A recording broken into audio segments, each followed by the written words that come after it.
and gentlemen, good evening and welcome to Canal Algérie's News in English and in today's top stories. At the invitation of the President of the Republic, Abdelmajid Tebboune, the King of the Hashemite Kingdom of Jordan, Abdullah II bin al-Hussein, arrives in Algeria in an official reception where 21 welcoming shots ran out. The Army General Chief of Staff of the National People's Army, Said Chingriha, stresses that extremism is a complex historical phenomenon unrelated to religions and societies during his supervision of the opening ceremony of the International Conference on the Geopolitics of Extremism. In its final resolution, the Conference of the European Coordination for Support and Solidarity with the Sahrawi People recalls the inalienable right of the Sahrawi people to self-determination. The participants urge the UN through the MINURSO to take responsibility. The economic situation in Morocco is alarming. Pension funds and enterprises are drowning in debt. Protests to denounce the Makhzen silence and its passiveness continue to increase. Good evening, those were today's headlines. First in our news, His Majesty the King of Jordan, Abdullah II bin al-Hussein, arrived on Saturday in Algiers for a 2-day state visit to Algeria at the invitation of his brother, the President of the Republic, Abdelmajid Tebboune. The guest of Algeria was received upon arrival to the Algiers International Airport, Hawari Boumediene, by his brother, the President of the Republic, Abdelmajid Tebboune, where 21 welcoming shots ran out in the honor of the guest of Algeria.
The President of the Republic, accompanied by the guest of Algeria, and after listening to the national anthems of both countries, reviewed different formations of units of the National People's Army who paid them the honors.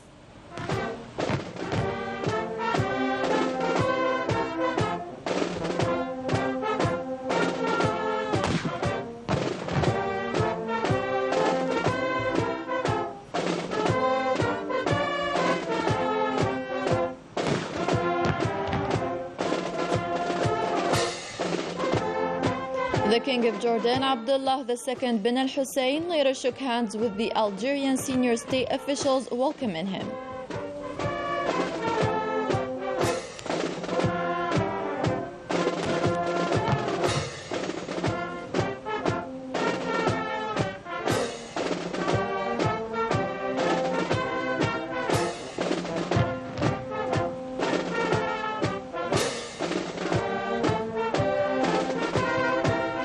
For his part, the President of the Republic shook hands with the members of the delegation accompanying the King of the Hashemite Kingdom of Jordan.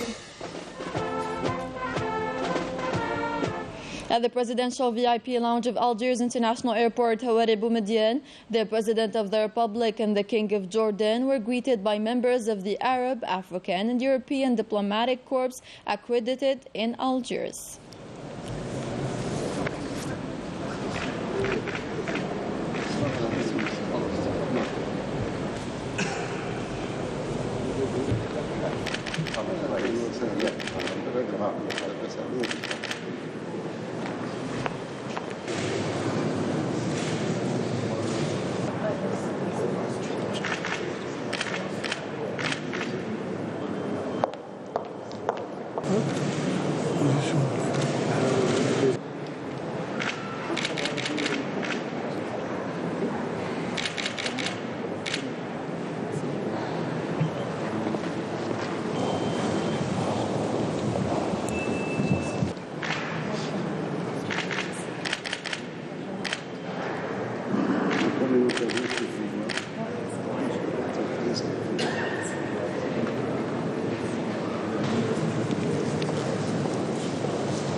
Still in the presidential VIP lounge of Algiers International Airport, Hawari Boumediene, the President of the Republic received his brother, the King of the Hashemite Kingdom of Jordan, where they exchanged talks in the presence of the delegation accompanying the King of Jordan and senior state executives in the Algerian state.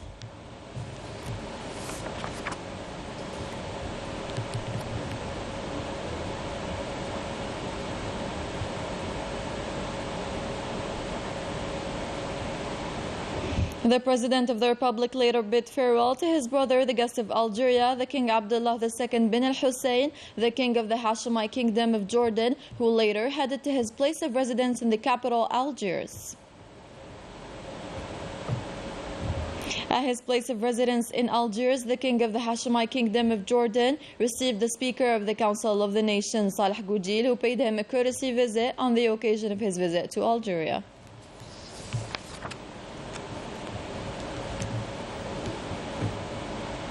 Still at his place of residence, the King of the Hashemite Kingdom of Jordan also received the Speaker of the National People's Assembly, Ibrahim Boughali, who paid him a courtesy visit on the occasion of his visit to Algeria.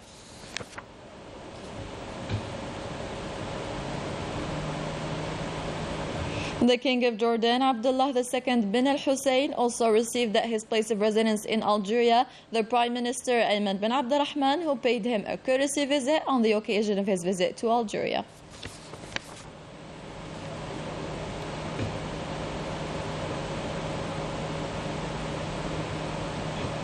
The King of Jordan, Abdullah II bin al-Hussein, also received the General of the Army, Chief of Staff of the National People's Army, Saïd Chengriha, who paid him a courtesy visit on the occasion of his visit to Algeria.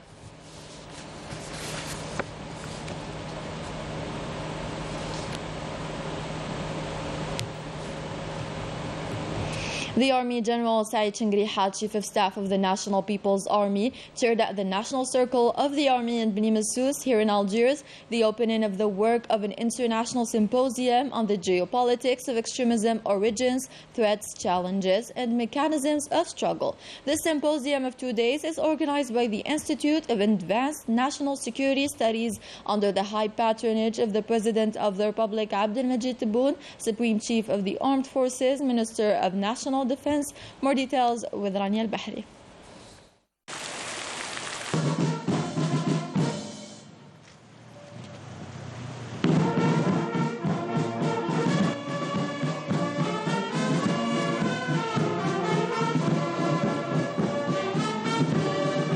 The Army General, Chief of Staff of the National People's Army, Saïd Chengriha, chaired the opening of the International Symposium in the presence of members of the government and advisors to the President of the Republic, the Dean of the Mosque of Algiers, the President of the National Observatory of Civil Society, the Director General of the National Institute for Global Strategy Studies, the Secretary General of the Ministry of National Defense, the Force Commanders and National Gendarmerie Commander of the 1st Military Region, heads of departments and directors and heads of central services of the Ministry of National Defense, and the staff of the AMP, as well as Algerian and foreign professors and experts. At the beginning, the General of the Army, Saïd Chengriha, gave a speech in which he expressed his thanks and gratitude to the President of the Republic for having enhanced this international symposium.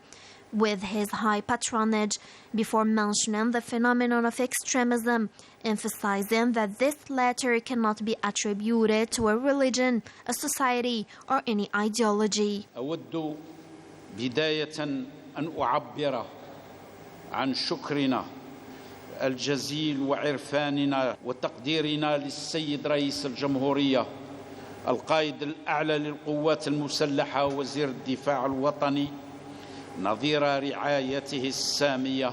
First of all, I would like to express my sincere thanks and my deep gratitude to the President of the Republic, Supreme Chief of the Armed Forces, Minister of National Defense, for having enhanced with his high patronage this international symposium, whose theme, the geopolitics of extremism, origins, threats, challenges, and mechanisms of struggle.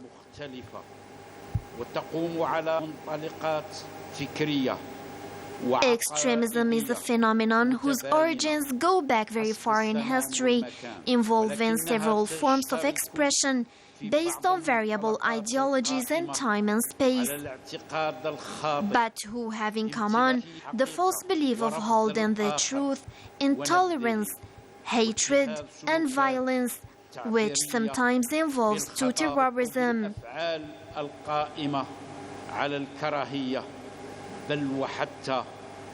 Extremism cannot be attributed to any religion, society, or ideology, and the poor implementation of ideas and beliefs can evolve into processes that threaten identity, thought, and even the stability of states. والاستغلال الخاطئ أو الوظيفي لأفكار والقناعات تؤسس لمسارات تهدد الهوية والأفكار بل وحتى استقرار الدولة. The General of the Army also discussed the Algerian experience in dealing with extremism through the fight against the phenomenon of terrorism, adding that this fight made it possible to defeat the underhanded strategies which aim through the scourge intruding on Algerian society.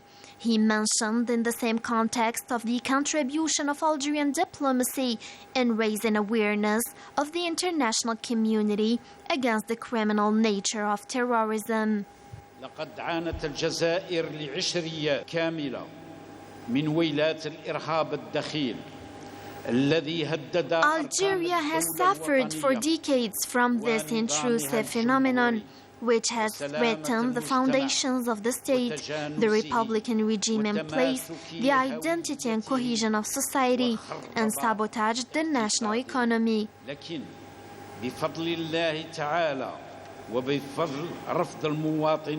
With the help of God, then citizens who rejected extremist agendas and defended their country and the republican regime, Algeria succeeded in defeating the underhanded strategies which, by means of terrorism, targeted the very existence of the state.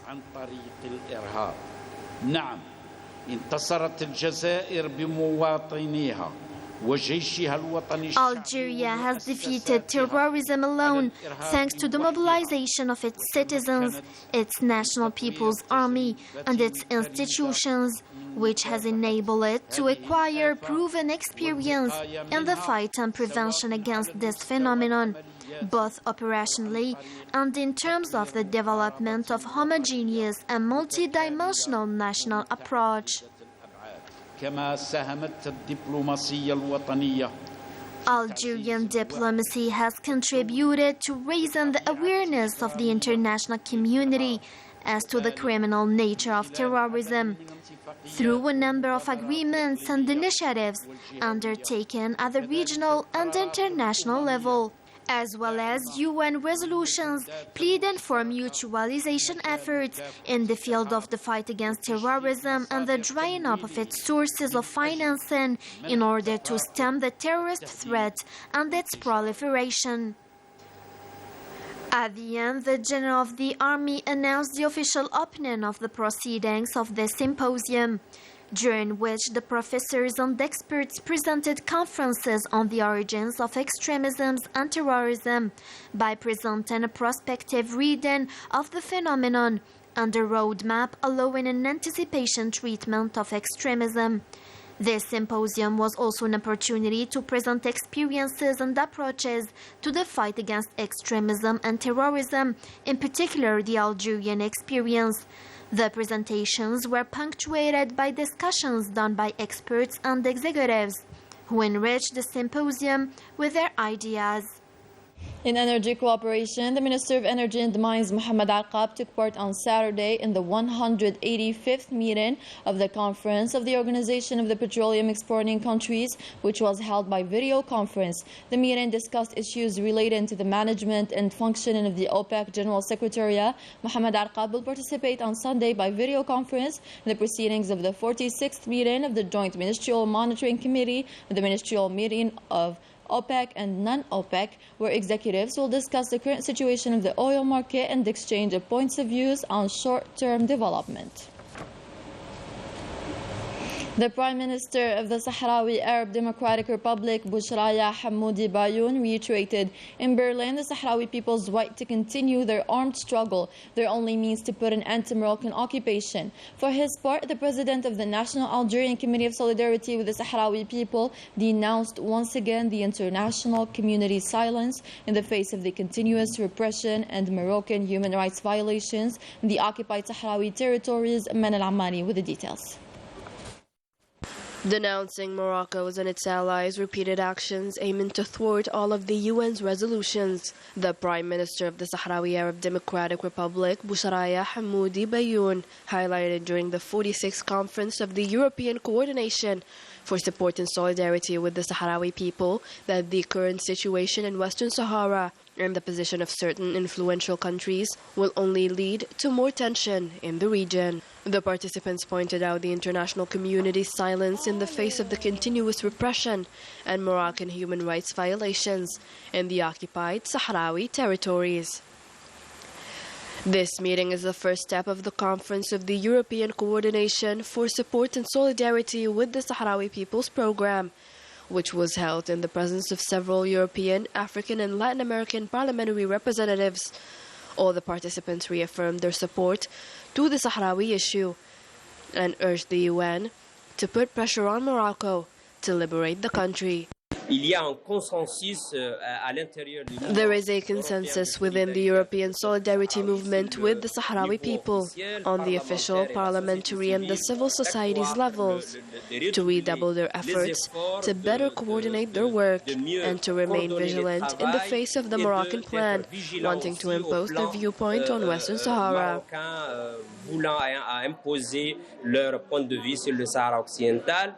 Loyal to its position, Algeria was also present at this special meeting to transmit the message of solidarity with the Sahrawi people.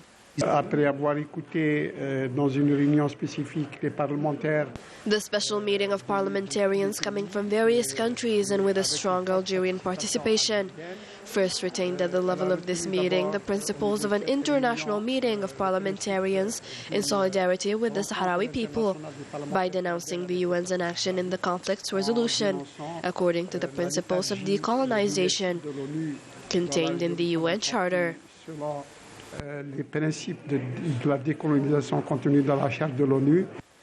Furthermore, parliamentarians called on EU countries to discontinue trade agreements with the Moroccan occupier in order to put an end to the looting of Sahrawi wealth. UCOCO reaffirmed its support for the right of the Sahrawi people to self-determination and independence and calls the UN and Security Council to assume the responsibilities through MINURSO to conduct the referendum in Western Sahara as provided for in the 1991 and 1997 agreements. The conference hailed the inalienable stance of the African Union concerning its principles of international legality. The 46th conference called the European Union as a whole and the member states to unanimously support the democratic solution leading to the decolonization of Western Sahara, Africa's last colony. The upcoming judgments of the EU Court of Justice will give the European Union countries in particular and the international community in general a decisive role in the conflict in Western Sahara. Neutrality cannot be an option in the face of occupation. Participants agreed on actions to be taken in 2023, and workshop follow-ups committees were renewed. These committees will be responsible for overseeing within the task force the implementation of the decisions taken at the conference in 4 domains: political and information, consolidation of the Sahrawi state, natural resources, human rights, and occupied territories, all with the intention of carrying out a global action that can unite the efforts of the European solidarity movement with other movements around the world. In Morocco, and in 6 months, pension funds will go bankrupt and companies will be in debt. Moroccans are still determined to fight the government responsible of the country's socio-economic crisis with its impoverishment policy. Sabarin Tafirgini will tell us more. Bankruptcy is the destiny waiting to happen to Al Makhzen regime. Shocking numbers that reflect the true situation in the kingdom. Within a short period of 6 months, several companies will be drawing in debt and pension funds will collapse. Despite the false promises, the Makhzen regime is ironically trying to calm its people, mentioning that solutions will be worked on to reform the pension funds. While Moroccan people are going through the worst economic and social crisis, private companies' profits just keep increasing. It is a policy of impoverishment. Victims of overexploitation are used to enrich the richest. Concerning the increase in wages request, which would be just an application of April 13th agreement, the first Moroccan official renounced the commitment as expected, using the argument of the current economic situation that would certainly not cover all public sector's employees' wages. The Commercial Research Center in Morocco announces a debt of over 960 billion dirham during this year, 885 billion dirham last year. The same research center forecasts more than 700 billion dirham of internal debt and an external debt of nearly 300 billion dirhams. In the same context, the association Attack Morocco affirmed that the Makhzen regime is directly responsible of the impoverishment of the population and the indebtedness of the country by imposing the non-free trade and colonial guarantees. It should be mentioned that the public debt of Al Makhzen amounts to 96% compared to the Moroccan GDP, a debt of nearly $100 billion according to the country's official data. And with that, our news edition comes to a close. Thank you so much for watching. Have a great night.